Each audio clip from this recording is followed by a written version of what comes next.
जय हिंद दोस्तों, I welcome you all to simplified astrology. My name is Sumit Batra. आज मैं आपको एस्ट्रोलॉजी बिल्कुल ही बेसिक से सिखाना शुरू कर रहा हूँ। बहुत ही इजी सब्जेक्ट है ये, इसीलिए मैंने इसका नाम सिंप्लीफाइड रखा है। शुरू करने से पहले मैं आपको बता दूं कि टेलीस्कोप का आविष्कार सन 1609 में गैलीलियो ने किया था, जिसके बाद हमारे कई ग्रेट साइंटिस्ट ने 9 ग्रहों की खोज करी। Wait a minute. अगर 9 ग्रहों की खोज टेलीस्कोप के आविष्कार के बाद हुई है, मतलब 1609 के बाद हुई है, तो ये हिंदू धर्म के लोग हजारों सालों से नवग्रह की पूजा कैसे करते आ रहे हैं? कुछ तो गड़बड़ जरूर है अभिजीत। अरे कोई गड़बड़ नहीं है प्रद्युमन साहब, हमारे ऋषि मुनि बहुत ज़्यादा एडवांस्ड थे। हाँ, थोड़ी सी चूक उनसे ये हो गई कि उन्होंने सन और मून को भी प्लैनेट मान लिया, जबकि सन एक स्टार है और मून एक सैटेलाइट है। पर कोई बात नहीं, हम एस्ट्रोलॉजी में सन और मून को प्लैनेट मानकर ही सीख लेंगे। तो चलिए हम एक एक करके समझते हैं इन 9 ग्रहों को, और शुरुआत करते हैं सूर्य से। सूर्य जब भी आपके माइंड में आए तो समझ लीजिए कि एक राजा की बात हो रही है। जब ज्योतिष लिखी गई थी वो राजाओं महाराजाओं का दौर था, लेकिन आज की डेट में सरकारें होती हैं राजा की जगह पर। कोई इंसान सरकार में शामिल होगा या नहीं, किसी को गवर्नमेंट जॉब मिलेगी या नहीं, ये उसकी कुंडली में सूर्य बताएगा। आपकी स्क्रीन पर ये सज्जन देख रहे हैं, ये आज की डेट में जब मैं वीडियो रिकॉर्ड कर रहा हूँ तो हमारी सरकार का नेतृत्व कर रहे हैं। इनका नाम है श्रीमान नरेंद्र मोदी जी। इनकी कुंडली का भी एनालिसिस मैं बहुत जल्दी आपके सामने लेकर आऊँगा। फिर हम जानेंगे कि सूर्य की स्थिति कैसी है इनकी कुंडली में और क्या ऐसे योग है जिन्होंने इनको प्रधानमंत्री के पद पर नियुक्त किया। फिर हम आते हैं कि सूर्य डिनोट करता है हमारे फादर को। फादर के साथ हमारे रिलेशन कैसे होंगे? अगर सूर्य की स्थिति अच्छी है तो पिता के साथ रिलेशन हमारे अच्छे होंगे, सूर्य की स्थिति बुरी है तो पिता के साथ रिलेशन हमारे बुरे होंगे। मेडिकल एस्ट्रोलॉजी की बात करें तो बोन्स रिलेटेड जितनी भी प्रॉब्लम्स हैं वो सब सूर्य के अंडर आती हैं। मेडिकल एस्ट्रोलॉजी मैं आपको बहुत डीप में सिखाऊंगा, पर अभी मोटे तौर पर ये समझ लीजिए कि बोन्स रिलेटेड जितनी भी प्रॉब्लम्स है वो सन देखेगा।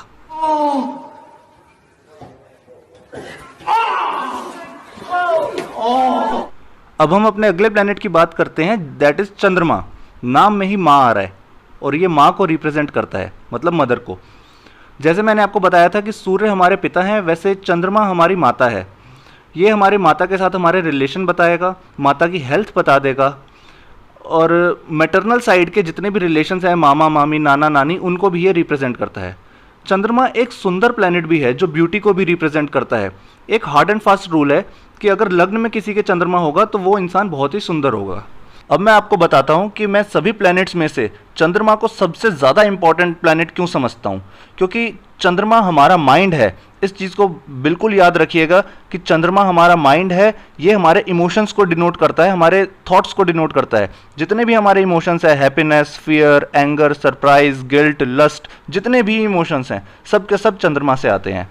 अब मान लीजिए कोई बहुत पैसों वाला आदमी है, बहुत धन संपत्ति उसके पास है, हर सुख सुविधाएं उसके पास है, लेकिन कुंडली में अगर उसका मून ही ठीक नहीं होगा तो वो बंदा कभी खुश रह ही नहीं सकता। वो बहुत परेशान रहेगा, डिप्रेस्ड रहेगा।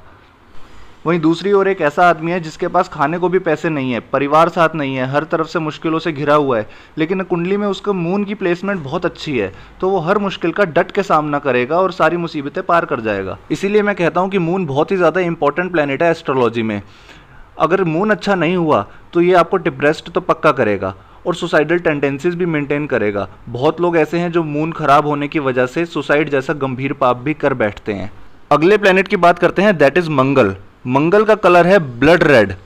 जैसे मैंने आपको बताया था कि सूर्य राजा है देवताओं का, वैसे ही मंगल उस राजा का कमांडर इन चीफ है, मतलब कि सेनापति है। इसलिए जितने भी सोल्जर्स हैं, पुलिस ऑफिसर्स हैं, जितने भी डिफेंस की फील्ड्स हैं, वो सब हम मंगल से जोड़कर देखते हैं।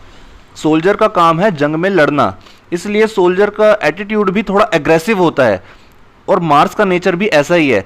किसी की कुंडली के अंदर मार्स अगर बहुत डोमिनेटिंग होगा तो समझ लीजिए वो इंसान भी बहुत ज़्यादा डोमिनेटिंग होगा, बहुत एग्रेसिव होगा, उसके बोलने का तरीका भी बहुत गुस्से वाला होगा। नेक्स्ट, मंगल डिनोट करता है ब्लड को। हमारे बॉडी में जितना भी रक्त दौड़ रहा है वो सब मंगल दौड़ा रहा है। हार्ट को भी मंगल ही रिप्रेजेंट करता है। हमारी बॉडी में जितनी भी ब्लड से रिलेटेड डिसीजेज होती हैं सब के सब मंगल के डिपार्टमेंट के अंडर आती हैं। अब ये भी जानिए कि जितने हमारे जीवन में एक्सीडेंट्स होते हैं, इंजरीज होती हैं, जितनी भी हमें चोटें लगती हैं, वो भी मंगल के थ्रू ही लगती हैं। अब जब हम कुंडली में देखते हैं कि किसी की कुंडली में एक्सीडेंट के योग बन रहे हैं, तो मैंने एक रेमेडी इजाद करी है जो आपको कहीं सुनने को नहीं मिलेगी, वो मैंने ही डिस्कवर करी है, काफ़ी इफेक्टिव है और लॉजिकल भी है, कि तुम जाकर ब्लड डोनेट कराओ। उससे क्या होगा कि ब्लड आपकी बॉडी से निकल भी गया, प्लैनेट भी खुश हो गया जो ब्लड आपकी बॉडी से निकलवाना चाहता था, और आप एक्सीडेंट से भी बच के उसका खतरा भी टल गया। मैंने इस रेमेडी को काफ़ी ज़्यादा सक्सेसफुल होते हुए देखा है, तो काफ़ी इफेक्टिव रेमेडी है। ऐसी ट्रिक्स और रेमेडीज़ मैं आपको बहुत सारी और बताऊंगा, पहले हर प्लैनेट को अच्छे से जान लो।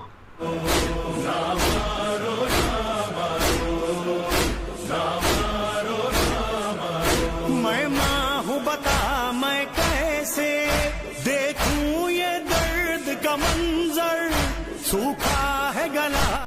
अब हम अपने अगले प्लैनेट की बात करते हैं, दैट इज़ मरकरी, बुध। बुध शब्द से ही हमें समझ में आता है कि बुद्धि की बात हो रही है यहाँ पे। इसका कलर है ग्रीन। जितनी भी ग्रीन वेजिटेबल्स हैं और हमारी बॉडी का नर्वस सिस्टम है, जैसे हरी नसें होती हैं हमारी, ये सब मरकरी के अंडर आती हैं। सबसे इम्पॉर्टेंट चीज़ इसके बारे में ये है कि ये रिप्रेजेंट करता है हमारे ब्रेन को। अब काफ़ी लोग मून और मरकरी में कंफ्यूज हो जाते हैं, क्योंकि मून हमारा माइंड है और मरकरी हमारा ब्रेन है। आप ये समझिए कि मून हमारा इमोशंस है, हमारे थॉट पावर है, लेकिन जो ब्रेन है ये हमारी इंटेलिजेंस को रिप्रेजेंट करता है। हम हमारे सोचने की क्षमता कैसी है, हमारा माइंड कितना लॉजिकल और कितना एनालिटिकल है। हमारे सामने जितनी भी प्रॉब्लम्स आती हैं, हम अपनी बुद्धि से उसका एनालिसिस करते हैं और उसका सोल्यूशन ढूंढ कर निकालते हैं। मैथमेटिक्स और अकाउंट्स जैसे सब्जेक्ट्स भी बुध से ही जोड़कर देखे जाते हैं। फिर बुध हमारे कम्युनिकेशन स्किल्स को भी रिप्रेजेंट करता है, हमारी स्पीच को रिप्रेजेंट करता है। आपने देखा होगा कुछ लोग हकलाते हैं या तुतलाते हैं, उनकी स्पीच जो है वो बुध ही खराब करता है। तो कम्युनिकेशन स्किल्स बुध से देखेंगे और बिजनेस भी हम बुध से देखेंगे। बिजनेस का एक बहुत इंपॉर्टेंट फैक्टर है कम्युनिकेशन स्किल्स, इसलिए बिजनेस भी हम बुध से ही देखते हैं। अगर कोई इंसान बिजनेस करना चाहता है या जॉब करना चाहता है, इसमें कंफ्यूज है, तो हम उसके बुध को और शनि को एनालाइज करेंगे और फिर देखेंगे कि किसकी पोजीशन ज़्यादा स्ट्रांग है, उसके हिसाब से हम उसे सजेस्ट करेंगे। बिजनेस में इस्तेमाल होने वाले कम्युनिकेशन स्किल्स का एक एग्जाम्पल देखिए। हाँ ये अच्छे हैं, कोई और कलर मिलेगा? मिल जाएंगे, और कलर मिल जाएंगे। ये देखिए, dark saffron, light saffron, deep saffron, true saffron, भगवा, केसरी, गेरुआ, जाफरान। हाँ नहीं, मैं कह रहा था कोई और कलर। हाँ, ये ऑरेंज है। अब हम बात करते हैं एस्ट्रोलॉजी के सबसे बेनिफिक प्लैनेट की, दैट इज जुपिटर, मतलब कि सबसे शुभ ग्रह है। ये जहाँ भी बैठता है वहाँ पर नॉलेज, विजडम और प्रॉस्पेरिटी बिखेर देता है। जुपिटर को हम हिंदी में गुरु भी कहते हैं। गुरु मतलब क्या? टीचर। जितने भी इस प्रोफेशन से जुड़े लोग हैं, टीचर, लेक्चरर, प्रोफेसर्स, ये सब हम जुपिटर से जोड़कर देखते हैं। जुपिटर हमारी नॉलेज है, विजडम है, हमारी एजुकेशन है। हम कितना पढ़ेंगे लिखेंगे ये हमें जुपिटर हमारी कुंडली में बता देगा। तो जुपिटर की प्लेसमेंट से हम पता लगा सकते हैं कौन कितने आगे तक पढ़ाई करेगा। हायर स्टडीज़ को भी जुपिटर रिप्रेजेंट करता है। फिर जुपिटर रिप्रेजेंट करता है रिलीजन को, हम कितना धर्म में मानते हैं या फिर हम नास्तिक हैं, ये भी हमें जुपिटर ही बताएगा। क्योंकि जुपिटर सबसे बड़ा प्लैनेट है हमारे सोलर सिस्टम में, इसलिए हम इससे एक्सपेंशन को भी जोड़कर देखते हैं। एक्सपेंशन मतलब किसी को अपना बिजनेस एक्सपेंड करना है या किसी को अपना एम्पायर एक्सपेंड करना है, किसी राजा को अपनी टेरिटरी एक्सपेंड करनी है, तो वो सब जुपिटर करके देगा। अब बात करें अगर शरीर के भी एक्सपेंशन की, तो वो भी जुपिटर करके देता है। हमारे शरीर में मोटापा जो है वो जुपिटर ही लाता है। जैसे कि आप इन सज्जन को देख रहे हो, इनकी कुंडली में ज़रूर ही फिजिकल टेंडेंसीज में जुपिटर का बहुत इंपॉर्टेंट रोल होगा। अब हम बात करते हैं वीनस की, दैट इज़ शुक्र। हमारे सोलर सिस्टम में ये सबसे ज़्यादा ब्राइट प्लैनेट है, मतलब बहुत ही चमकने वाला, और ये स्त्री ग्रह है, फीमेल प्लैनेट है। ये हमारी ब्यूटी को भी रिप्रेजेंट करता है। अगर किसी के लग्न में वीनस होगा डोमिनेटिंग, तो वो इंसान बहुत ही ज़्यादा सुंदर होगा। किसी पुरुष की मैरिड लाइफ देखने के लिए वीनस को देखना बहुत ज़रूरी है, क्योंकि वीनस रिप्रेजेंट करता है वाइफ को। उसकी वाइफ का करेक्टर, उसकी वाइफ की पर्सनैलिटी, एटीट्यूड, हर चीज़ वीनस से पता चल सकती हैं। Venus is also representative of sex and romance. We can even understand the sexual desires of any person by knowing the placement of Venus. I have seen some people with bad Venus who have very weird or we can say very different kind of sexual fantasies. Venus से हम glamour को भी relate करते हैं, तो glamour से related जितनी भी फील्ड्स हैं जैसे acting, modelling, news reporting, Instagram influencing, इन सब को भी हम वीनस से जोड़कर देखते हैं। वीनस हमारे ब्यूटी प्रोडक्ट्स को भी रिप्रेजेंट करता है। जितने भी कॉस्मेटिक्स हैं हमारे, lipstick, nail paint, eyeliner, kajal, mascara, skin creams, face packs, deodorants, perfumes, इन सब को भी हम वीनस से रिलेट करते हैं। हम अपने फाइनेंस को भी वीनस से ही देखेंगे। हम कितना धन कमाएंगे, कितनी लक्ष्मी हमारे पास आएगी, ये भी हम वीनस से ही देखते हैं। और वीनस कारक है हमारे व्हीकल्स का, चाहे कार हो जाए, चाहे बैलगाड़ी हो जाए, चाहे ट्रेन, एरोप्लेन, शिप, ये सारे जितने भी व्हीकल्स हैं ये सब वीनस के अंडर आते हैं। अब हम अपने अगले प्लैनेट की बात करते हैं, सैटर्न, दैट इज़ शनि। इससे बहुत लोग डरते हैं। क्यों? क्योंकि ये हमारे जीवन में बहुत ट्रबल्स लाता है, हार्डवर्क लाता है, बहुत माइजरीज लाता है, अशुभता लाता है। लेकिन फिर भी हमें इससे डरना नहीं चाहिए, क्योंकि शनि की एक बात बहुत अच्छी है कि ये रिजल्ट 100% देता है स्ट्रगल करवाने के बाद। बाकी प्लैनेट्स की कोई गारंटी नहीं है कि वो पूरी ज़िंदगी मेहनत करवाते रहें और बिल्कुल आपको रिजल्ट ना दें, लेकिन शनि आपको रिजल्ट ज़रूर देगा, सक्सेस ज़रूर देगा। हार्डवर्क करवाएगा, स्ट्रगल करवाएगा ज़रूर, लेकिन मज़ा उसी का यह है कि आप हार्डवर्क करो और उसके बाद आपको सक्सेस मिले। क्योंकि शनि जो है वो हमारे सोलर सिस्टम में सबसे धीरे चलने वाला प्लैनेट है, इसलिए ये हर काम को डिले कर देता है। अगर मैरिज के हाउस में बैठेगा तो मैरिज को डिले कर देगा, करियर के हाउस में बैठेगा तो करियर को डिले कर देगा, एजुकेशन के हाउस में बैठेगा तो एजुकेशन को डिले कर देगा। तो हर चीज़ को ये डिले करने के लिए जाना जाता है, लेकिन ये रिजल्ट ज़रूर देगा। डिले करेगा बेशक, लेकिन बहुत अच्छा रिजल्ट ये देगा। शनि हमारी जॉब का भी कारक है, और जितनी भी हमारी लेबर फोर्स है उसका भी कारक शनि ही है। हार्डवर्क करवाता है। कंस्ट्रक्शन वर्कर्स जितने होते हैं वो सब हम शनि से जोड़कर देखते हैं। शनि न्याय का भी कारक है, जस्टिस करवाता है। अगर आप गलत काम करोगे तो बराबर आपको दंड भी मिलेगा, तो जस्टिस भी हम शनि से जोड़कर देखते हैं। इसीलिए जितने भी लोग वकील बनते हैं या जज बनते हैं उन सबको शनि ही बनाता है। राहु और केतु के बारे में बताने से पहले मैं आपको एक कहानी सुनाता हूँ जो स्कंद पुराण में लिखी है। समुद्र मंथन के वक्त देवता और असुर मिलकर समुद्र से अमृत निकालना चाह रहे थे, तो उन्होंने वासुकी नाग और मंदरांचल पर्वत से एक मधानी बनाई और उससे समुद्र को मथा। समुद्र को मथने के बाद उसमें से अमृत निकल भी गया। अमृत निकलने के बाद दोनों गुटों में बहस हो गई, असुरों में और देवताओं में, कि कौन पहले अमृत को पिएगा। उनकी ये बहस को सुलझाने के लिए विष्णु भगवान ने एक चीटिंग करी। उन्होंने विश्व मोहिनी का रूप धारण कर लिया। फिर विश्व मोहिनी ने असुरों को अपने मोह जाल में फंसा लिया और उनको पहले अमृत पिलाने का वादा किया। पर मोहिनी ने उनके साथ छल किया कि उनको सादा जल पिला दिया अमृत की जगह। जब सभी असुर मोहिनी द्वारा ठगे जा रहे थे, तभी बहुत एक इंटेलिजेंट असुर ने भगवान विष्णु की इस चाल को भांप लिया और उसने क्या किया, उसने अपना फेस बदल लिया और देवताओं की लाइन में जाकर बैठ गया। अब वो बैठा था सूर्य और चंद्रमा के बीच में। सूर्य और चंद्रमा ने उस राक्षस को पहचान लिया और मोहिनी से कंप्लेंट करी, तो मोहिनी जो भगवान विष्णु का अवतार थी, उन्होंने उसका गला काट दिया अपने सुदर्शन चक्र से। लेकिन तब तक वो अमृत पी चुका था और अमर हो चुका था। तब से सर का नाम राहु पड़ गया और धड़ का नाम केतु पड़ गया और वो अमर ही रह गए।